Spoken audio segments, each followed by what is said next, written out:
Hello दोस्तों, स्वागत है आपका spark coaching centre for English में। तो गाइज आज की वीडियो में हम पढ़ेंगे स्पोकन इंग्लिश क्लास का डे 10, जिसमें हम सीखेंगे यूज ऑफ हैज हैव, यानी कि यूज ऑफ टू बी।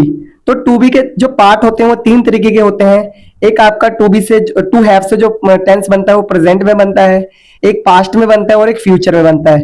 तो अभी जो हम करने वाले हैं वो करने वाले हैं प्रेजेंट वाला, ठीक है। इसके बाद आपको पास्ट वाला भी मिल जाएगा और इसके बाद आपको मिल जाएगा फ्यूचर वाला। तो गाइज मैं एक डिसीजन ले रहा हूँ इस वीडियो के लिए कि इसको मैं सोच रहा हूँ कि मैं वीक में आपको 3 डेज करवाऊं। लाइक एक वीडियो आपको मैं करवाऊंगा सोमवार को, एक फिर बुधवार को और एक शुक्रवार को, और एक दिन मैं चाहता हूँ कि मैं आपकी प्रैक्टिस करवाऊं सैटरडे या संडे जो भी, ताकि आपको सारी चीजें बहुत अच्छी तरीके से समझ में आ सके। तो मुझे एक बार कमेंट करके बताइए कि क्या ये डिसीजन ठीक है। और हमारा एक और यूट्यूब चैनल है जिसका नाम है स्पार्क कोचिंग सेंटर, आप वहां से भी इन चीजों को बहुत अच्छी तरीके से सीख सकते हैं। तो दोनों चैनल अपने ही हैं, दोनों चैनल से आप बेनिफिट लीजिए, इंग्लिश सीखे। इस चैनल पर सिर्फ मैं इंग्लिश ही सिखाता हूँ, उस पर आपको 11th और 12th की वीडियोज भी मिलती हैं। आने वाले टाइम उस पर हो सके मैथ की वीडियोज भी मिले। तो ऑलमोस्ट जो हमारा दूसरा वाला चैनल है, यानी कि फर्स्ट चैनल है, वो उस पर हम सारी चीजें करवाते हैं। तो आप उसको भी सब्सक्राइब कर लीजिए ताकि आप हमारे साथ जुड़े रहें। तो आइए स्टार्ट करते हैं वीडियो को। देखिए हम इसमें पढ़ेंगे यूज ऑफ हैज और हैव, ठीक है। इसका मतलब होता है किसी चीज का पास होना। हैव का मतलब क्या होता है? किसी चीज का पास होना। पहचान होती है पास है, पास है। हेल्पिंग वर्ब होती है आपकी डू और डज। डू आता है प्लूरल के साथ और डज आता है सिंगुलर के साथ। तो जिसको ये नहीं पता लगता है कि सब्जेक्ट क्या होता है, तो प्लीज आप मेरी डे फर्स्ट से वीडियो देखिए स्पोकन वाली, ताकि आपको सारी चीजें बहुत अच्छी तरीके से समझ में आ सके, ठीक है। डू और डज किसके साथ आएगा? सिंगुलर और प्लूरल के साथ, ठीक है। डू आएगा प्लूरल के साथ और डज आएगा सिंगुलर के साथ। चलिए आगे देखते हैं।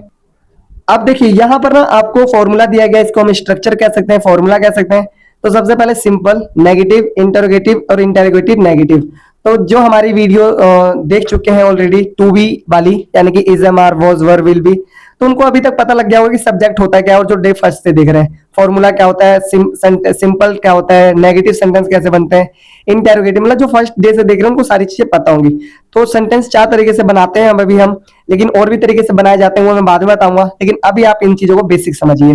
Simple, negative, interrogative, interrogative, negative. Simple का जो फॉर्मूला है subject plus has have plus object, या तो हैज आएगा या फिर हैव आएगा, ठीक है। मैं बता दूंगा हैज कब आएगा और हैव किसके साथ आएगा। देखो जो हैज आएगा वो आएगा ही, शी, इट और नेम के साथ, यानी कि सिंगुलर पर्सन के साथ क्या आएगा? हैज आएगा। और जो प्लूरल होंगे यानी कि आई, यू, वी, दे, उनके साथ सभी के साथ हैव आएगा, ठीक है, पास होने के सेंस में।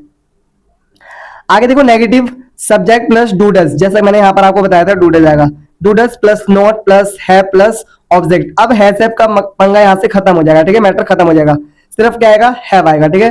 तो नेगेटिव का बनेगा subject plus do does plus not plus have plus object. इसी तरीके से अब हम पढ़ेंगे इंटेरोगेटिव। इंटेरोगेटिव का क्या आएगा? डू डज आगे आ जाएगा और सब्जेक्ट चला जाएगा पीछे। Do does plus subject plus have plus object, interrogative. और इंटेरोगेटिव नेगेटिव में क्या बनेगा? डू डज पहले आके फिर आएगा सब्जेक्ट, देन आएगा नॉट और फिर आएगा हैव और फिर आएगा ऑब्जेक्ट, यानी कि do does plus subject plus not plus have plus object, ठीक है। इनको आपको बार बार पढ़ना है, जैसे simple subject plus has plus object, negative subject plus do does plus not plus have plus object, interrogative do does plus subject plus have plus object, interrogative negative do does plus subject plus not plus have plus object. इसको आपको बार बार revise करना है, repeat करना है, बोल के देखना है, किसी के सामने प्रैक्टिस करनी है, ठीक है। अब हम करेंगे इसके सेंटेंसेस। तो देखिए अभी हमने simple, negative, interrogative, interrogative negative करा था, यानी कि 1 2 3 4, 1 2 3 4, ठीक है। तो अब हम सिंपल को देख लेते हैं। जैसे सेंटेंस कैसे बनेगा? मेरे पास समय है, ठीक है। और नेगेटिव, मेरे पास समय नहीं है। अब देखो आपने सिंपल नेगेटिव बनाया ना, इंटेरोगेटिव कैसे बनाएंगे? अब देखो, अब सेंटेंस देखो, मेरे पास समय है, यहां पर भी क्या है? मेरे पास समय, इंटेरोगेटिव में भी, और मेरे पास समय नहीं है। लेकिन एक चीज का फर्क है, इसमें ना हम क्या लगा देते हैं पहले, समझ में आ गया? मतलब सेंटेंस यही है लेकिन इसके आगे क्या लग गया, ठीक है। तो इसके क्या बना? ये इंटेरोगेटिव, क्या मेरे पास समय है और क्या मेरे पास समय नहीं है, ये क्वेश्चन मार्क वाले होते हैं, ठीक है, यानी क्वेश्चन पूछा जाता है इसमें। फॉर्मूला कैसे यूज करना है? जैसे आपने पढ़ा होगा सब्जेक्ट प्लस हैज और हैव प्लस ऑब्जेक्ट। तो मैंने आपको बताया था कि अगर सिंगुलर होगा तो उसके साथ हैज आएगा और प्लूरल होगा तो उसके साथ आएगा हैव। तो यहाँ पर आई क्या है? आई को हम यहाँ पर ट्रीट करते हैं एज अ प्लूरल फॉर्म के रूप में, ठीक है, प्लूरल सब्जेक्ट के रूप में। तो यहाँ पर क्या आएगा? आई हैव टाइम, नेगेटिव में आई, फॉर्मूला देखो, do not have time, subject plus do does plus not plus have plus object, है कि नहीं है। फॉर्मूला देखो भाई, ऐसे काम नहीं चलेगा, पहले जो लिखा है ना फॉर्मूला उसको देखो, कॉपी पे जो नोट डाउन करा है आपको पता लग जाएगा। इसी तरीके से do does plus subject plus have plus object, do does plus subject plus not plus have plus object, है कि नहीं है। तो इसको प्रैक्टिस कैसे करना है, मेरे पास समय है आई हैव टाइम, मेरे पास समय नहीं है I do not have time, क्या मेरे पास समय है डू आई हैव टाइम, और क्या मेरे पास समय नहीं है do I not have time. बात समझ में आ गई। तो इसको इसी तरीके से आपको प्रैक्टिस करनी है बार बार, जितने बार आप कर सके। मेरे पास समय आई हैव टाइम, मेरे पास समय नहीं आई डू नॉट हैव टाइम, क्या मेरे पास समय है डू आई हैव टाइम, क्या मेरे पास समय नहीं है do I not have time. मेरे पास पैसे आई हैव मनी, मेरे पास पैसे नहीं है I do not have money, क्या मेरे पास पैसे हैं डू आई हैव मनी, क्या मेरे पास पैसे नहीं है do I not have money. ठीक है, ऐसे बार बार आप प्रैक्टिस करिए, आपको चीजें आती रहेंगी। अब हम करेंगे प्रैक्टिस, 10 मिनट प्रैक्टिस करवाऊंगा आपको सिंपल के, 10 नेगेटिव और 10 इंटेरोगेटिव और 10 इंटेरोगेटिव नेगेटिव। इसी तरीके से मैं करवाऊंगा 10, ठीक है, सभी के 10-10 यानी 40 सेंटेंसेस अब हम करने वाले हैं। तो आइए देखते हैं। तो देखिए अभी तक हमने इनके क्या देखे, अभी हमने इनके सीखे कि क्या पहचान होती है, क्या इनकी हेल्पिंग वर्ब होती है, सिंगुलर क्या होता है, प्लूरल क्या होता है, और इसके फॉर्मूले देख लिए हमने, प्रैक्टिस कर ली। अब हम करेंगे रिटर्न प्रैक्टिस और उनको बोलना भी है, ठीक है। मैं बता दूंगा बाद में, वीडियो के अंत में बता दूंगा इसकी प्रैक्टिस कैसे करनी है। तो आइए देखते हैं। सबसे पहले मेरे पास पैसे हैं, आई हैव मनी, हमारे पास एक घर है, we have a house, Radha के पास शहद है, राधा हैज, यहाँ पर देखो राधा क्या है, सिंगुलर है, तो राधा हैज हनी, ठीक है।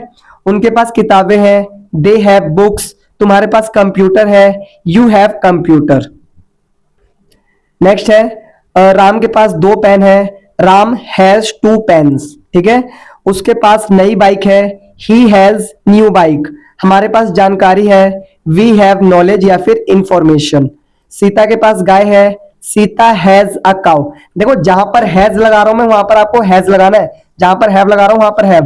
तो ये कैसे पता लगेगा, जब आपको सब्जेक्ट अच्छे से पता होंगे कि सिंगुलर के साथ क्या आएगा हैज और प्लूरल के साथ हैव, ठीक है। और ये कहां पर आएगा, सिर्फ सिंपल में ऐसा है, नेगेटिव में कोई दिक्कत नहीं है, सभी के साथ हैव आएगा, ठीक है।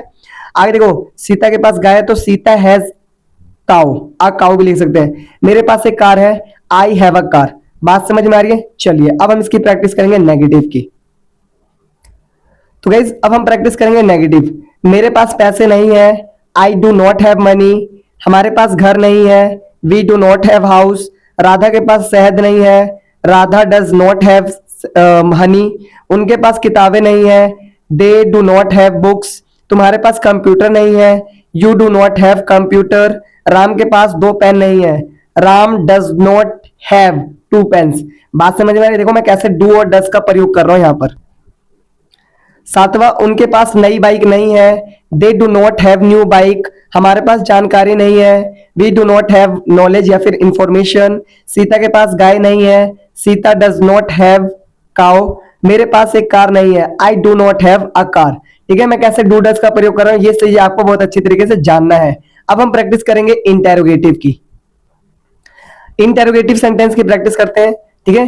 क्या मेरे पास पैसे हैं, डू आई हैव मनी, क्या हमारे पास एक कार है, do we have a car, क्या राधा के पास शहद है, डज राधा हैव हनी, क्या उनके पास किताबें हैं, डू दे हैव बुक्स, क्या तुम्हारे पास कंप्यूटर है, डू यू हैव कंप्यूटर।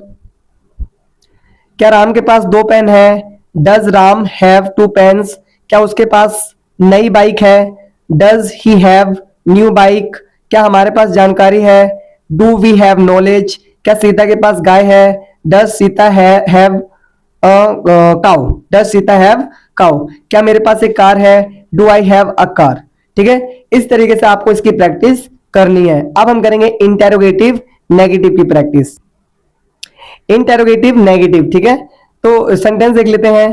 क्या मेरे पास पैसे नहीं है, do I not have money, do I not have money, क्या हमारे पास घर नहीं है, do we not have house, क्या राधा के पास शहद नहीं है, does Radha not have honey, क्या उनके पास किताबें नहीं है, do they not have books, क्या तुम्हारे पास कंप्यूटर नहीं है, do you not have computer. क्या राम के पास 2 पेन नहीं है, does Ram not have 2 pens, क्या उनके पास नई बाइक नहीं है, do they not have new bike, क्या हमारे पास जानकारी नहीं है? Do we not have knowledge? क्या सीता के पास गाय नहीं है? Does Sita not have cow? क्या मेरे पास एक कार नहीं है? Do I not have a car? तो गाइज हमने अभी 10-10 करके लगभग 40 सेंटेंसेस की प्रैक्टिस की। Simple, negative, interrogative, interrogative, negative. तो गाइज आपको भी इसी तरीके से प्रैक्टिस करनी है, कॉपी पे लिख के बार बार बोलकर। और मैंने बोला था कि लास्ट में मैं आपको बताऊंगा प्रैक्टिस कैसे करनी है। जैसे यहाँ पर एक सेंटेंस लिखा है, मेरे पास, जैसे हमने इसको कैसे बनाया था, मेरे पास पैसे हैं। आई हैव मनी, मेरे पास पैसे नहीं है। I do not have money, क्या मेरे पास पैसे है? डू आई हैव मनी, क्या मेरे पास पैसे नहीं है? Do I not have money. मेरे पास पेन है। आई हैव पेन, मेरे पास पेन नहीं है। I do not have pen, क्या मेरे पास पेन है? डू आई हैव पेन, क्या मेरे पास पेन नहीं है? Do I not have pen. आपको इसी तरीके से प्रैक्टिस करनी है और चीजों को बार बार लिखना है, पढ़ना है, समझना है। मिलते हैं फिर नेक्स्ट वीडियो में, तब तक के लिए टाटा बाय बाय, जय हिंद, जय भारत।